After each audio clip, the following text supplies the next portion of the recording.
स्वागत आहे तुमचं पुन्हा एकदा माझ्या यूट्यूब चॅनलवर। तर मित्रांनो, माझ्या पाठी पाहत आहात की नवरात्र उत्सवानिमित्त एक बॅनर लागलेला आहे। तर आज मी आलेलो आहे कवळे परुडा नागाव येथे।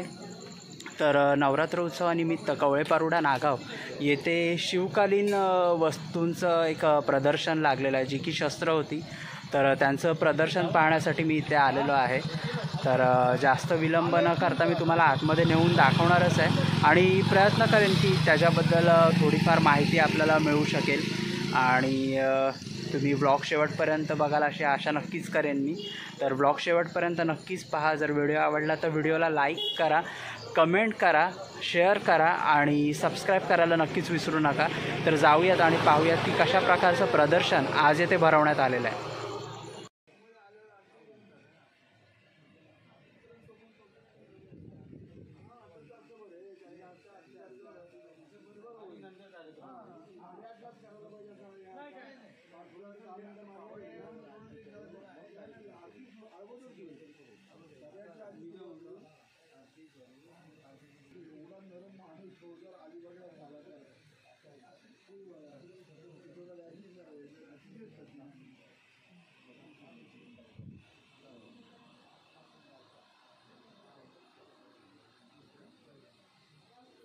जय शिवराय। माझं नाव शुभम किशोर चवरकर।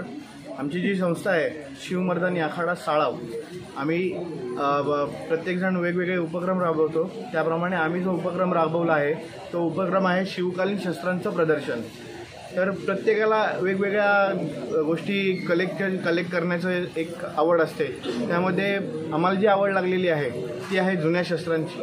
आता जर तुम्ही बघायला गेलं तर 3च गोष्टी ज्या आहेत त्या आतापर्यंत साक्ष देत आहेत, ज्या महाराजांच्या मावळ्यांची साक्ष देत आहेत। पहिला आहे तुमचा जुनी शस्त्र, दुसरा आहे किल्ले आणि तिसरे जुने दस्तऐवज। तर त्यातलं आम्ही हे जे पुरातन शस्त्र आहे हा विषय निवडलेला आहे। पुरातन शस्त्रांमध्ये आतापर्यंत लोकांना फक्त एवढंच माहिती आहे की तलवार, त्यानंतर भाला, त्यानंतर कट्यार, इतकंच लोकांना माहिती आहे। पण आम्ही त्या तलवारी आहेत, त्या तलवारींचे किती विविध प्रकार आहेत, त्यानंतर कट्यारी आहेत, कट्यारींचे किती विविध प्रकार आहेत, भाले आहेत, भाल्यांचे किती विविध प्रकार आहेत, हे आम्ही आता लोकांपर्यंत मांडतोय। तरी आज नवतरुण मंडळ कवळे परुडा यांनी जी आम्हाला इथे संधी दिली शस्त्र प्रदर्शन करण्याची, त्यांचा मी आता आभारी आहे। धन्यवाद। आता हा भाला आहे, एकदा फेकला हा निकामी झाला। समजा मी हत्तीवर बसले आणि मला खाली दिसतोय अमुक आला, मग मी त्याला हा फेकून मारला, हा भाला निकामी झाला। म्हणजे माझ्या हातात मी निश्चित झालं। म्हणून शिवरायांनी विकसित केलं, एक नावाचं शस्त्र विकसित केलं। त्याला रशी केली आणि ती रशी हाताला गुंडाळली जायची। हत्तीवर जरी बसलेला माणूस असेल त्याला जर इकडनं खालून फेकून मारला तर परत त्याचा लागला तर तो रिटर्न खेचण्यासाठी रशी असायची। आता तुम्ही बोला मला गोंडा का लावला, गोंडा का लावला तर गोंडा एवढ्यासाठी लावला की तो रक्त जो यायचा वरणार ते रक्त हा ऑब्झर्व करायचा। म्हणजे तुमचा दांडा आहे हात घराला फ्री राहायचं। त्याच्या हातात जर समजा रक्त आलं तर काय होईल, हात गुळगुळीत होईल। त्यासाठी हा गोंड्याचा प्रकार दिलेला आहे।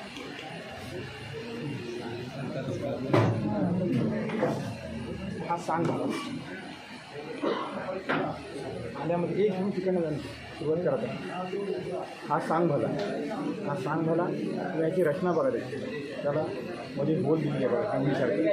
ते एवढ्यासाठी असायचं की एखादा माणूस युद्धावर आला तर त्याच्यामध्ये हे लोक रिबीन टाकायचे। समजा व्हाईट मार्क टाकले तर शांततेचं प्रतीक सांगायचं, भगवा जर झालं तर तो युद्ध जिंकून आहे। तर तसं त्याचं एक सिम्बॉलिक असायचं। हा घोडेस्वाराच्या पुढं असायचा आणि याला तुम्ही जर बघाल बारकाईने त्याच्यावर एवढी डिझाईन सुंदर केलेली आहे, दिसते खूप बघा बारकाईने बघा त्याला। आणि हे शस्त्र प्रदर्शन बघताना तुम्ही एवढं बारकाईने पाहायला पाहिजे की प्रत्येक शस्त्रावरती डिझाईन आहे। त्यावेळेला का डिझाईन आहे तेवढी की त्या टायमाला लोकांकडे मोबाईल नव्हता, माणसाने त्यावेळेला मनाने काम केलेलं आहे। त्याचं प्रतीक मग ते एवढी डिझाईन आहे त्याच्यामध्ये। तुम्ही त्या फरशीमध्ये बघाल तर फरशीमध्ये पण डिझाईन आहे बघा तुम्हाला दिसली। प्रत्येक शस्त्रामध्ये त्याची डिझाईन आहे आणि त्या डिझाईनमध्ये तुमचा त्याचा इतिहास सांगतो की तुम्ही किती त्याचं ते जुनं आहे आणि काय त्यावेळेचं किती सण साल आहे ते।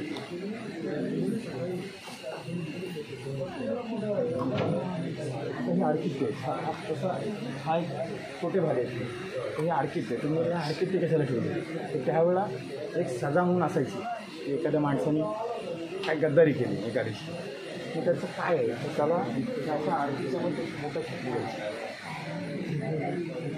त्यावेळेची सजा कडक असायची किंवा आता समजा माझ्याकडे शस्त्र आहे ते शस्त्र प्रत्येक गोष्टीत शस्त्र म्हणून वापर असायचा म्हणजे हा आडकीचा मी आडकीचा घेऊन चाललो एखाद्याने मला पकडलं समजा मला पोलिसांनी पकडलं तर काय होईल मी काय घेऊन चाललो आहे आडकीचा घेऊन चाललो पण तेच आडकीचा लगेच मोठा केला तर लगेच त्याचा शस्त्र होणार लगेच त्याची छोटी कट्यार बनायची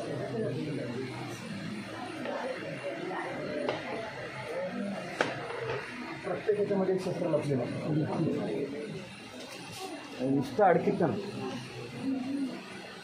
त्याच्या दोन्ही साईडला हे गोळे आहेत चौकीची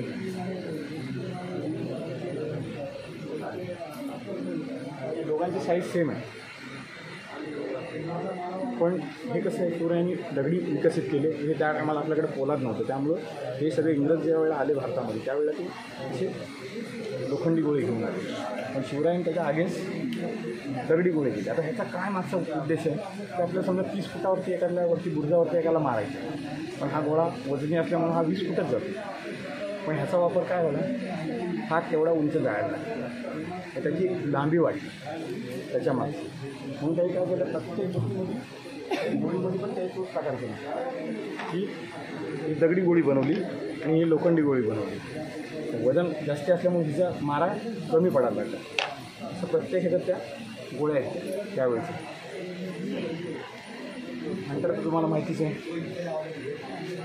त्यावेळेला सजा देण्यासाठी म्हणजे एखाद्या माणसाने एखादी चोरी केली तर मग त्याला 100 कोडे दिले जायचे अशी एक सजा असायची या छोटी चोरी पण त्यावेळेला मान्य नसायची म्हणजे आज काही गावामध्ये तुम्ही गेल्यात तर त्या गावकीचा पहिला नियम असतो तुम्ही समजा एखादी चोरी केली किंवा एखाद्याची काय वस्तू घेतली तर पहिला गावकी नियम करतो गावकी सजा ठरवते नंतर मग पोलीस स्टेशनला जातो डायरेक्ट पोलीस स्टेशनला गेला तर गावाचं नाव बदनाम होतं म्हणून काय करतात काही लोक की पहिलं गावकी विषय हाताळायचे तुम्ही डायरेक्ट पोलीस स्टेशनला गेलं तर तुमच्यावर गुन्हा झाला असा गावकीचा नियम होता तसं त्यावेळेला इंटरची सजा असायची की त्याला किती सजा म्हणजे त्याला 15 कोडे 10 कोडे हे असं गेला तसं ते कोडा देण्यासाठी त्याची फी असायची तर हे तुम्हाला दिसतं की काय माहिती आहे गोफण आहे ह्या गोफणीचा वापर काय केला जायचा त्या टायमाला ह्याच्या गोफणीमध्ये दगड भरून असं गोल फिरवलं जायचं आणि मारलं जायचं आज आपल्याकडची कला बाहेरच्या देशामध्ये स्पर्धा म्हणून त्याची होती आज आपल्याकडे काय झालं फक्त घाटावरती पक्षी हाकलायसाठी त्याचा वापर केला जातो पण त्या टायमाला मावळ्याही काय केला त्याचा वापर माणसांना मारण्यासाठी त्यावेळेला आपल्याकडे शस्त्र नव्हती तेव्हा बुर्जावरनं आणि दगडावरनं किंवा डोंगरावरनं ती लोक वरनं गोफणीने ते दगडे मारत होते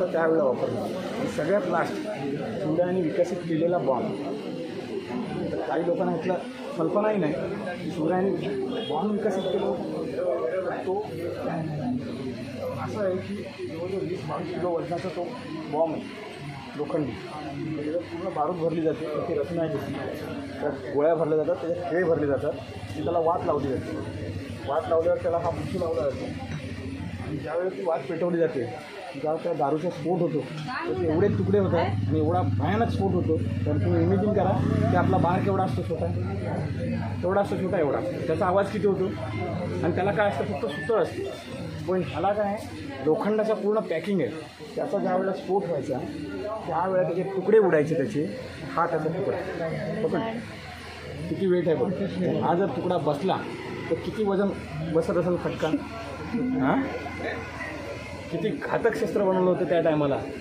याच्यावरनं कल्पना येईल आणि आजही तुम्ही गेले तुम्ही तर टाटाच्या म्युझियमला जर गेलं तर हा तुम्हाला ही वस्तू बघायला भेटणार नाही शिवरायांनी विकसित केलेला बॉम्ब म्हणजे आज ग्रेनेड बोलतात तो प्रकार आहे ग्रेनेड फक्त त्या स्प्रिंगवरती ऑपरेट होतो हा त्या टायमाला वातवरती ऑपरेट व्हायचं त्याची ती रचना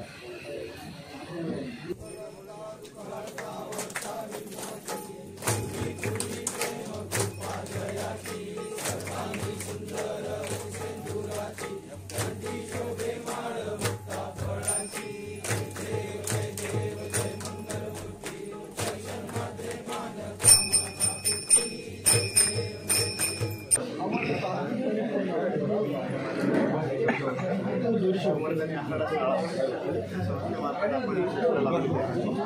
संस्थेतली म्हणजे माझी पर्सनल कलेक्शनची ही सर्व आतापर्यंत सर्व ठिकाणी भारतभर येऊन आपण ही शस्त्र जमा केली.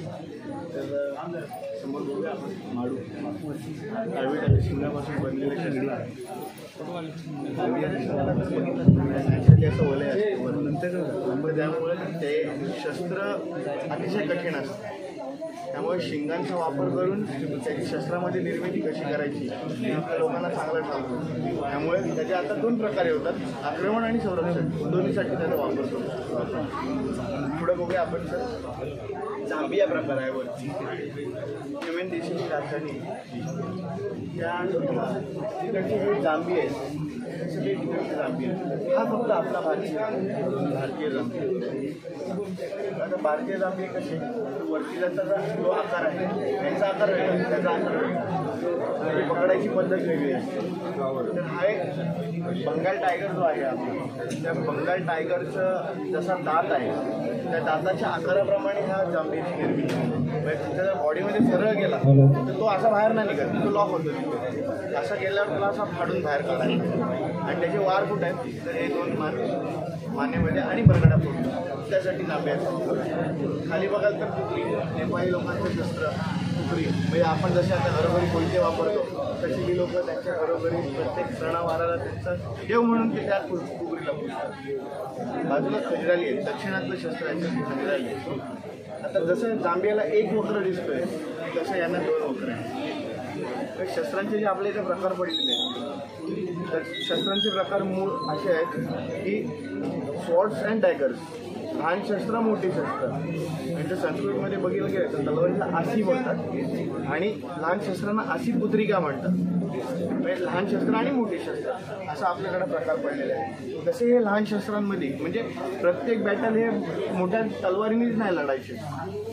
म्हणजे ज्या ठिकाणी तुमची वागणं कामाला येणार तिथे तुमची तलवार नाही कामाला येणार, म्हणजे तलवार कामाला येणार तिथे वागणं कामाला येणार.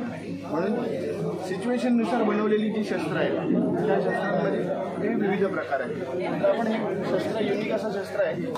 जर पेश कवच म्हणून या शस्त्राचं नाव आहे. वरतून खालपर्यंत तुम्ही बघू शकता त्या सूर्याच्या प्रकारासारखं. आता हे शस्त्र आपण जर प्रेस केलं तर एका वेळी 2 शस्त्र एका शस्त्र.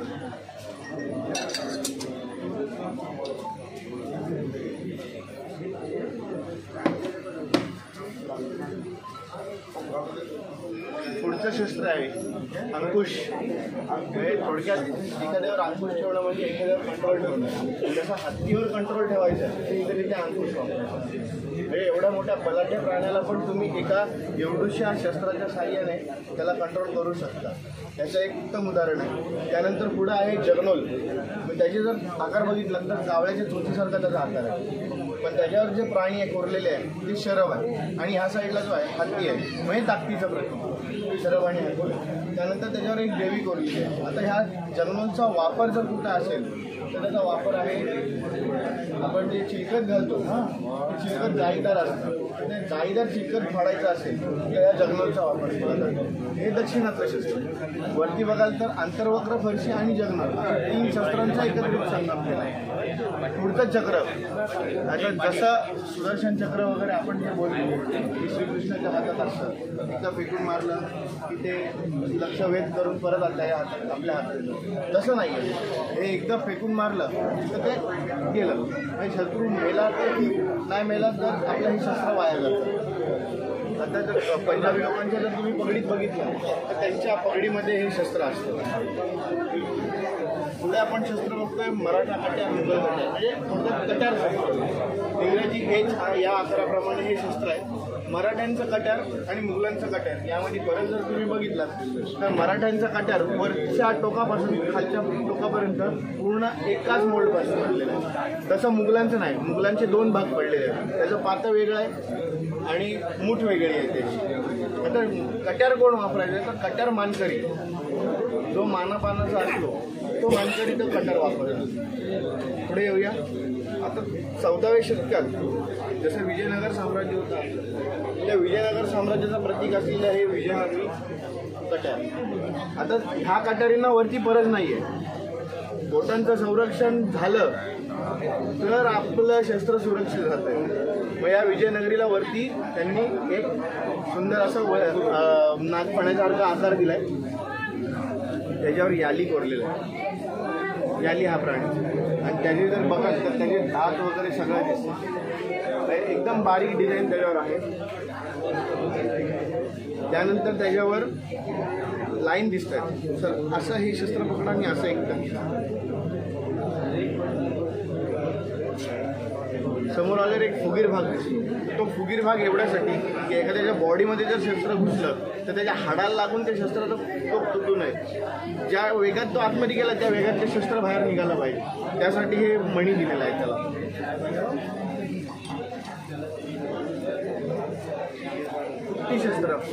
गुप्त शस्त्र ठेवून एखाद्यावर जर वार करायचा आहे, म्हणजे एखाद्याने जर मला मिटिंगला बोलवला तर त्या मिटिंगला मी पोचतोय तिथे, पण मला माहिती आहे की तिथं मला काहीतरी धोका आहे, म्हणून आपण शस्त्रसज्ज असलं पाहिजे, पण ते समोर त्याला समजलं नाही पाहिजे. त्यासाठी हे गुप्ती आहे. त्यानंतर उघडी आहे वेगळ्या प्रकारची, त्यात पण आतमध्ये गुप्ती आहे. मराठा सैनिकी तलवार, म्हणजे मराठी लोकांच्या किंवा महाराष्ट्रातल्या ज्या जेवढे मावळे आहेत त्यांच्या हातात असलेलं शस्त्र म्हणजे हे प्रकार. हे बघा, हे 4 तलवारी दिसतात. आता त्यांना मध्ये आहेत ना, ह्या तलवारीला 2 शिरा आहेत, मधल्या 2 तलवारींना 3 शिरा आहेत, आणि त्या तलवारीला 2 शिरा आहेत. त्या शिरा काय आहे तर त्या शिरा ह्या त्यांचं ताकद वाढवते, त्या पोलादाचं ताकद वाढवते. म्हणजे जरी फटका बसला तरी तो फटका हा त्यामध्ये ऑब्झर्व होतोय, स्प्रिंग हालत नाही की तसंच फटका परत आपल्याला निघतोय. दुसरी गोष्ट, त्या नाळीचा वापर असा आहे की एखाद्याच्या बॉडीमध्ये गेली, कारण का त्यावेळेची लोक ही व्यायाम करायचे भरपूर, त्यामुळे त्यांचे मसल एकदम टाईट झालेले असायचे. मग एखाद्याच्या मसलमध्ये जर गेली ती तर ती एअर टाईट व्हायची, मग त्यातून हवा पास व्हायची आतमध्ये आणि रक्त बाहेर यायचं. हवेची पोकळी झाल्यामुळे रक्त एकदा बाहेर आलं तर शस्त्र बाहेर निघायला सोपं जातं. म्हणून आपल्या जेवढी शस्त्र आहेत त्यांना सगळ्या शस्त्रांवर एक नाळ ही असतेच असते. दुसरी गोष्ट, जगात वसते माझ्या आई भावाने एक म्हण आहे आपल्याकडे, तर त्याप्रमाणे ह्या तलवारीमध्ये देवीचं चित्र आहे. घ्या ना, लाईट वेट आहे एकदम. हे ज्या काही अफवा आहेत 65 किलोची तलवार, 80 किलोची तलवार, या सर्व खोट्या आहेत. ही फक्त आणि फक्त 1200 ते 1500 ग्रॅमपर्यंतच असतात तलवारींची वजन. कारण का तुम्हाला आज घेऊन ती दिवसभर तुम्हाला प्रवास करायचा आहे, लढायचं आहे त्यातून घेऊन. हातात घेतल्यावर एक वेगळी शिरशिरी आली, त्यासाठी हा एक प्रेशर पॉईंट. तुमचा तो पॉईंट दबला गेला त्यामुळे ती अंगात शिरशिरी आली. आणि त्याला वरती एक परज आहे. जसं मराठा तलवारीला वरती परज आहे तशी मुघल तलवारीला वरती परज नाही आहे.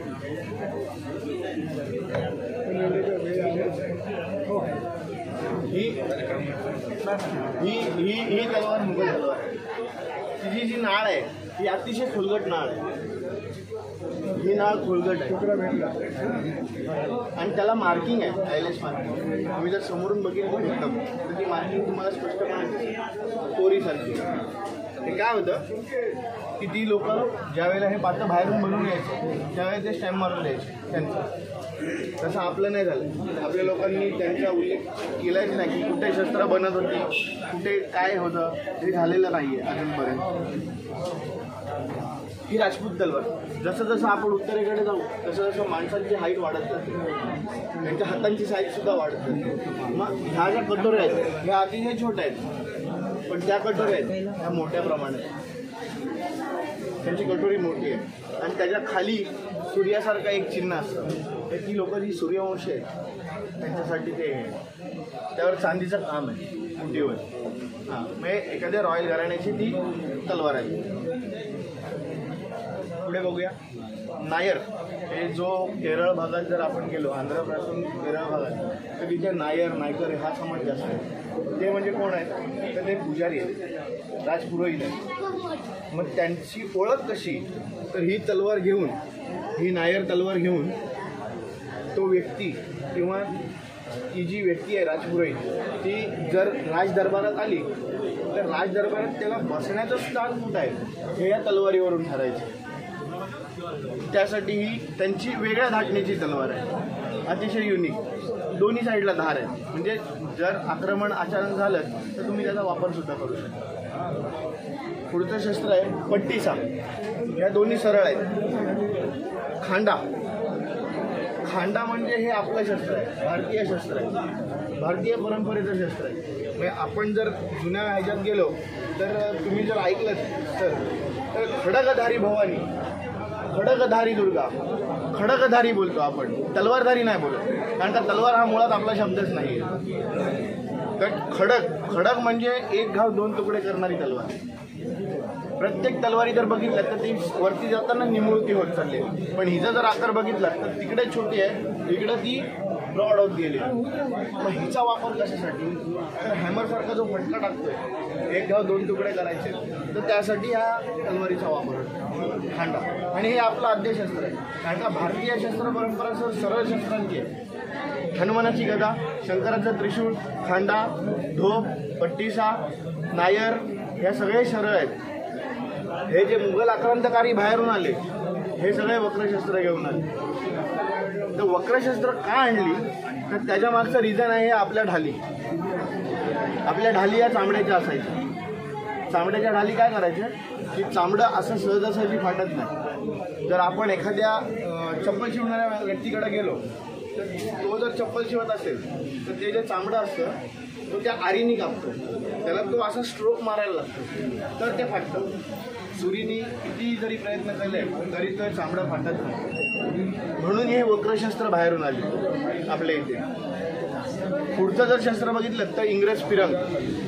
आता तुमची जेव्हा परेड असते त्यावेळेला हे शस्त्र वापरलं जातं. ही परंपरा ती आहे इंग्रजांची आहे, कारण का त्याला फक्त टोक आहे, त्याला धार नाही, शिर नाही, काय नाही, काय नाही.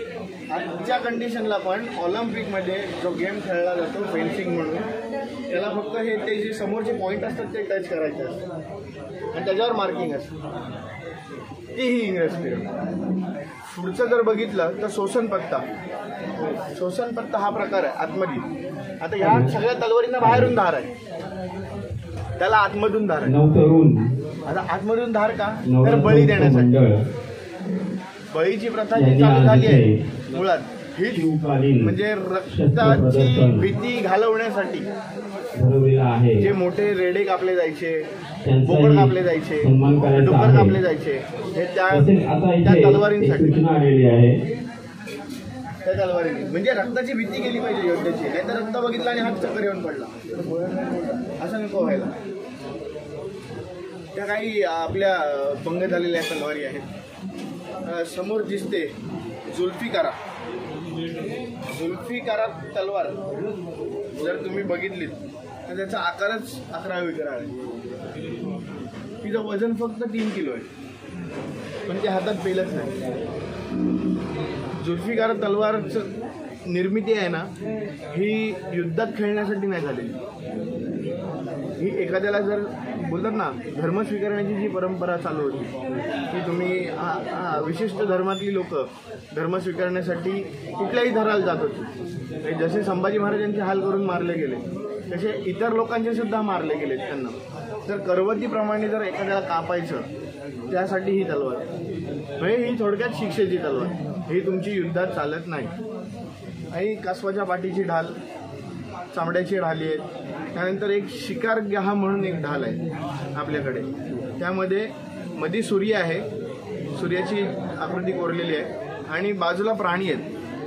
तर त्याचा मायना किंवा त्याचा अर्थ असा आहे की सूर्यासारखा तेज असलेला योद्धा, वाघासारखी चपळता आहे त्याच्यात, वाघासारखी ताकद आहे आणि त्यांनी हत्ती म्हणजे इतर ज्या मोगल सत्ता आहेत त्यांच्यावर जरब बसवलेली आहे. म्हणून ती ढाल त्याला नजराणा म्हणून भेट दिली असा त्या ढालीचा अर्थ आहे. पूर्वी मी या कार्यक्रमाचे जे अध्यक्ष आहेत आपले सुरेंद्रजी नागलेकर, आपल्या नागाव ग्रुप ग्रामपंचायतचे ते उपसरपंच आहेत सध्या ते, आणि या आपल्या मंडळाचे अध्यक्ष आहेत. मी त्यांना विनंती करतो की आपण जे इथे जे काही कार्यक्रम होतो याबद्दल थोडी माहिती द्यावी. नमस्कार. सर्वप्रथम नवतरुण नवरात्र मंडळ नागाव कोळ्याळी याच्या वतीने सर्व मान्यवरांचे हार्दिक स्वागत. मला सांगायला अभिमान वाटेल की छोटंसं रोपटं लावलेलं ठराविक मंडळी आम्ही एकत्र आलो आणि आज 12 वर्ष पूर्ण 13व्या वर्षामध्ये पदार्पण करत आहोत. आज आमच्या शब्दाला मान देऊ नाईकांना मी तुम्हाला सांगितलं आणि साहेब आपण आमच्या या मंडळाकडे येऊन आरतीचा मान घेतला त्याबद्दल खरोखर धन्यवाद. तसेच नाईकांना साहेब आपण सुद्धा आलात काल म्हटल्याप्रमाणे आपले सुद्धा आभार. आणि विशेष म्हणजे जे निलेश तुंतुणे साहेब जे शहीद झाले देशासाठी आणि इच्छा होती भरपूर वर्ष आम्ही प्रयत्न करत होतो की त्यांच्या आईवडिलांना इथे म्हणून त्यांचा आपण सन्मान करावा. योगायोगाने नाईकांना निर्वकाल बोलल्यानंतर आज त्यांनी आपल्याला मान्यता दिली आणि तुम्ही सुद्धा आमच्या मंडळाकडे आलात आणि आमचा छोटासा सत्कार स्वीकारणार त्याबद्दल सुद्धा धन्यवाद. तसेच नागावचे सरपंच साहेब, आमचे सहकारी राजू शेठ, इतर माणसं, आमच्या सदस्य काठे मॅडम, आपण सर्व मान्यवर साहेब, आम्ही हे 13 वर्ष विविध समाजासाठी समाजोपयोगी क्रीडा शैक्षणिक स्वच्छता अभियान असे वेगवेगळे उपक्रम घेऊन आम्ही हे राबवत असतो. हे राबवत असताना सुद्धा आमचा एक देखावा तुम्ही बघितला साहेब किंवा फाटसाचा इतिहास जरी बघितला तरी सुद्धा आम्ही देखाव्याच्या माध्यमातून सुद्धा आम्ही देशाचं चंद्रयान उतरवलं तेव्हा चंद्रयानाचा देखावा होता. पण त्यावेळेस सुद्धा अशा पद्धती आज सुद्धा सांगायला मला अभिमान वाटेल कमीत कमी 450 ते 460 मुलांनी इथे भेट दिली. आणि विशेष म्हणजे खरोखर याला शुभम आणि या मंडळीने सॅल्यूट करावं लागेल. आता ज्या पद्धतीनं तुम्हाला जे सांगत होते त्याच पद्धतीने प्रत्येक येणाऱ्या ग्रुपला आम्ही 10-20 लोकांचा ग्रुप त्या मुलांचा करून मार्गदर्शन ते करत होते. आम्ही हे का प्रदर्शन ठेवलं तर काही ठिकाणी आमच्या निदर्शनात झालं की आपण मुलांना विचारतो काही मुलांना विचारलं की बाबा महाराजांनी एवढा पराक्रम केला, एवढ्या लढाई जिंकल्या, कसं बरं केलं, साक्षाने केलं किंवा बंदूक होती का नव्हती, ते सांगून तरी ढाल होती, तलवार होती आणि एक वाघ नका, त्याच्या पलीकडे काय माहीत होती त्याची माहिती व्हावी, त्याच्या पलीकडे जाऊन सुद्धा भरपूर काही शस्त्र आहे त्याची पूर्ण माहिती यासाठी आम्ही हे केलं. मला माहीत आहे अण्णांना तुम्हाला सरपंच साहेबांना बोलायचं आहे तर मी मंडळाच्या वतीने आपले सर्वांचे स्वागत करतो. पुढे जाऊन सुद्धा आमच्या मंडळाचे असेच समाज उपयोगी उपक्रम आम्ही राबवत आहोत अशी तुमच्यासमोर ग्वाही देऊन मी माझे 2 शब्द समजतो. खूप खूप धन्यवाद. आता आपण सत्कार समारंभ करूया. आपले आजचे जे प्रमुख अतिथी आहेत अलिबाग पोलीस स्टेशनचे पोलीस निरीक्षक श्री किशोरजी साळे साहेब यांना शाळा आणि श्रीफळ देतील आपल्या कार्यक्रमाचे अध्यक्ष सुरेंद्रजी नागलेकर साहेब. सर्वांनी कर्तल ध्वनीने त्यांचं स्वागत करायचं आहे टाळ्यांच्या गजरात. खूप खूप धन्यवाद साहेब, आपण आल्यामुळे आमच्या कार्यक्रमाला चांगला रंग येतोय. PSI माळी यांच्या हस्ते होईल. माळी साहेबांच्या हस्ते सत्कार द्यायचा. खूप खूप धन्यवाद.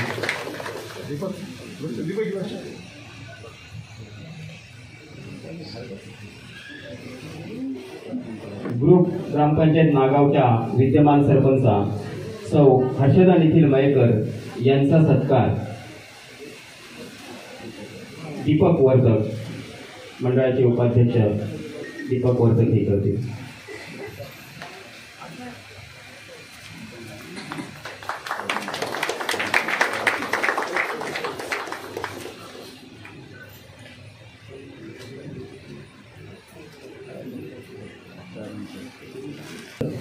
शहीद निलेशजी तुंतुणे यांचे माता पिता यांचा सत्कार आपण सन्मान चिन्ह देऊनच करू. सामूहिकरित्या दोघांनी पुढे यायचं आहे. श्रीमती निर्मला नारायण तुंतुणे व श्री रामभाऊ नारायण रामभाऊ तुंतुणे साहेबांच्या हस्ते पोलीस निरीक्षक श्री किशोरजी साळे साहेब मयेकर मॅडम पण पुढे या. सर्वांनी टाळ्या वाजवा.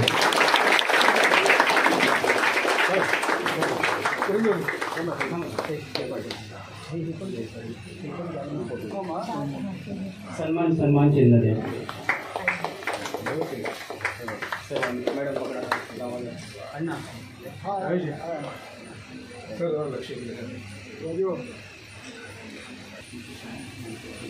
तसेच आता आपण जे शस्त्र प्रदर्शन पाहिलं ते शस्त्र प्रदर्शनचा आपण सन्मान देण्यापूर्वी मला वाटतं आम्हाला थोडी माहिती शुभम किशोर चवरकर यांनी जरा माहिती आणखीन दिली तर बरं होईल. या थोडी आम्हाला आणखीन माहिती द्या, तुम्ही कसं कार्य केलं, कशी आवड निर्माण झाली वगैरे थोडं सांगा. जय शिवराय. सर्वप्रथम सर्व मान्यवरांचे मनपूर्वक आभार, आम्हाला इथे कार्यक्रम करण्याची संधी दिली. आज आपण जी काही शस्त्र बघतो इथे ही त्यावेळेची अस्सल वापरलेली शस्त्र आहेत. बऱ्याच लोकांचा असा समज होता, मगाशी आम्ही ज्यावेळी आलो त्यावेळी असा समज होता की नकली शस्त्र आणली असतील किंवा आताची शस्त्र आणली असतील. मग मी त्यांना समजावून सांगितलं की ही त्यावेळेची शस्त्र आहेत, त्यांची आकार त्यांची वजनं हे मी प्रत्येक मुलांना पटवून दिली. भरपूर शाळेतले विद्यार्थी आलेले इथे, विद्यार्थ्यांना बराचसं त्यांना मार्गदर्शन झालं आज आमच्या मार्फत. तरी शिवमर्दानी आखाडा 2012 साली आम्ही स्थापन केला. त्यानंतर आम्ही शक्यतो मर्दानी खेळ आणि मलखांब याच्यावर फोकस केलेला भरपूर. मर्दानी खेळ आणि मलखांब खेळत असताना मर्दानी खेळातली जी शस्त्र आम्ही वापरायचो ती आम्ही पंजाबवरून आणलेली शस्त्र वापरायचो किंवा अशी बनवलेली शस्त्र वापरायचो. तर ती शस्त्र वापरत असताना आम्हाला मला वडिलांना असा एक विचार आला की ही जर शस्त्र आपण वापरून खेळतोय तर आपली जी अस्सल शस्त्र आहेत, मराठ्यांची जी शस्त्र आहेत किंवा आपली भारतीय शस्त्र परंपरेतील शस्त्र आहेत ती कशी असतील. तर आम्ही शस्त्र प्रदर्शन बघण्यासाठी पनवेल येथे गेलेलो. पहिल्यांदा माझे गुरुवर्य गिरीश जाधव सर, आत्ताच 2021 साली त्यांचं निधन झालं. भारतीय शस्त्र परंपरेतलं म्हणजे बोलतो ना की आपण त्यांना आद्य मानू की त्यांनी ही शस्त्र परंपरा सुरुवात केली, म्हणजे शस्त्र प्रदर्शनाला सुरुवात केली, त्यांनी शस्त्र जमवायला सुरुवात केली आणि त्यांची प्रेरणा घेऊन आम्ही सुद्धा तसंच आता शस्त्र जमवतोय, सगळीकडे फिरतोय, आम्ही शस्त्र जमवतोय. आणि ही शस्त्र आज आम्ही तरुण पिढीपर्यंत दाखवतोय की तरुण पिढीला समजलं पाहिजे की ही शस्त्र नक्की कशी होती, जुनी शस्त्र कशी होती, मराठ्यांची शस्त्र कशी होती, मुघलांची शस्त्र कशी होती, शिक्षेची शस्त्र कशी होती, भाले कसे होते, भाल्यांचे उपप्रकार काय आहेत, ह्याचा रीतसर अभ्यास करून आज आपल्यापर्यंत तो मांडला गेला. जर काही आमच्याकडून बोलण्यात किंवा शस्त्रांची माहिती देण्यात चुकी झाली असेल, चुकीचं झालेलं नाही आहे. मी 100% माहिती जी आतापर्यंत ॲक्च्युअल माहिती आहे तीच आपल्यापर्यंत पोहोचवली आहे. जर काही चुकी झाली असेल तर माफ करा. धन्यवाद. आशा करतो की तुम्हाला हा व्हिडिओ आवडला असेल. तुम्ही नक्कीच शेवटपर्यंत हा व्हिडिओ पाहिला असेल. तर सर्वप्रथम मी नागाव ग्रुप ग्रामपंचायतचे उपसरपंच नागलेकर साहेब यांची माफी मागतो, कारण त्यांनी मला विनंती केलेली की थोडंसं शूट करावं, पण पूर्वनियोजित नसल्यामुळे थोडासा वेळेचा अभाव निश्चितच पडलेला आहे. तर अर्धवट मला शूट सोडून यावं लागलं, तर त्यासाठी मी माफी मागतो आहे. आणि दुसरी गोष्ट अशी की ह्या प्रकारचं जे प्रदर्शन भरवण्यात आलं होतं, तर असं प्रदर्शन अलिबाग किंवा इतर ठिकाणीसुद्धा बऱ्याचशा मंडळांनी भरावं, जेणेकरून जे आपला इतिहास आहे त्याला पुन्हा उजाळा देण्यात येईल आणि जी आपली तरुण पिढी आहे, जी शाळकरी मुलं आहेत, त्यांच्यासमोर प्रत्यक्षात ह्या गोष्टी मांडल्या जातील, त्यांना त्या समजावल्या जातील. तर जो उपक्रम तुमच्या मंडळातर्फे राबवलेला तो खूपच छान होता आणि खूप मार्गदर्शन पण त्यामुळे मिळालं. तर भेटूयात पुन्हा एकदा एका नवीन ब्लॉगमध्ये. तोपर्यंत जय शिवराय. Take care.